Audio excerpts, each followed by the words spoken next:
For the folks who don't have the time to reconnect, you guys provide an avenue. Sometimes people come into your lives right at the right moment. What you guys are doing are bringing that back. It means a lot to me, I know that. I can tell you, I think we've lost more Marines since we've come back than we did actually in combat. Hey, Marines are Marines, and Marines enjoy being around other Marines. He saved my life. Wasn't for him, I wouldn't be here. I owe my life to this man. I owe my life to my Marines. We see the rate of suicide among veterans. It's enough of a message, and it lets guys know that there's people out there that care. It really is just a good way to let people know that they're not alone.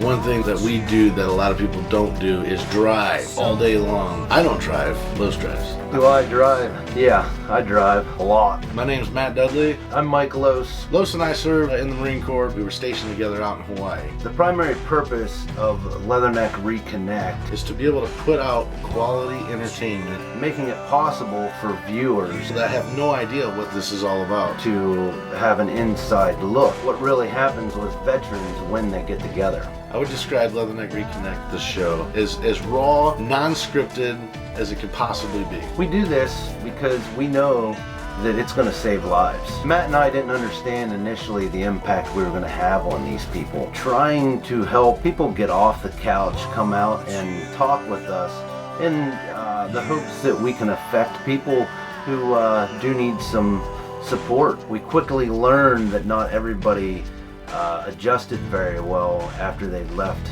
the Marine Corps. I love the Corps. I love to fight. When I was a drill instructor and I wore my campaign cover, I've never, ever in my life felt more comfortable in my skin, knowing that was what I was born to do.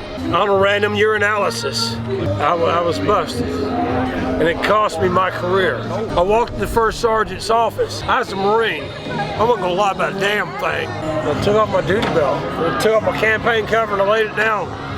And I walked out there with such humility and shame. God, I went into depression. I was ready to kill myself.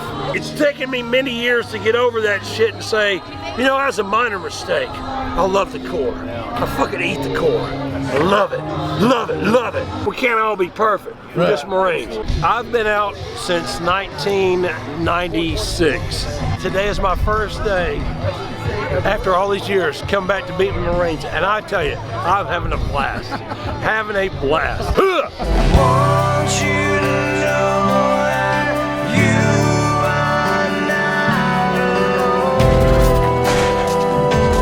alone. Seeing you guys be able to go cross country and bring everybody together, be able to see those guys and know that they're still doing well, that's great. If somebody needs help, guys that have done successful in life can step out and actually help them if they need it. That's what we're here for, you know? Getting people around and actually seeing guys like you guys come around and bringing people together raises morale across the board.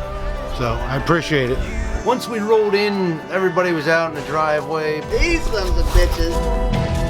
They passed out some beers and we commenced to about a good solid 2 hours of old story bullshitting out in the driveway. Gentlemen, cheers. Good time. Absolutely.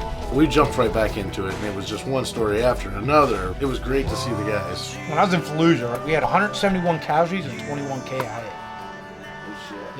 Yeah, that was Fallujah. It was fucking brutal, dude. One of the clearest ones that I remember is we had Carpenter get shot in the neck. They got fucking hit in the field, you know, it's just one of those things. Squad leader, Skaggs was his name. Like, couldn't go back out into the fight because he blamed himself. It wasn't his fault across the board. I mean, I remember coming back and I see somebody fucking pounding a fifth of fucking jack in his fucking car. Normally, normal procedures would be like, get him a blood test. We're like, we need to fix this kid, right? He's fucked up. Spent almost a year with this kid, trying to get him back into a fucking routine. He was doing good. I leave, I go to Okinawa. Somebody wasn't keeping up with him and he fucking ended up killing his wife. Because nobody follows up after the fact. It's like you lose track because you get shipped away, you get moved somewhere else. But we knew he had problems, you know? One, what you guys are doing brought back so many memories. Being there for one another, reliving the stories. Because honestly, that's how our traditions and customs and courtesies live on. That's how our legacy lives on. I think those small things that we do as Marines, that you hear when you first join, you know, this brotherhood, that you understand when one another says something, special lingo that we have, the average citizen will probably not understand. once a Marine, always a Marine. I haven't seen you in 20 plus years. But when you two showed up at the gate this morning, it's like we never missed a step, you know, in the conversation, on talking and just messing with one another. It's just something that you say feel for the rest of your life.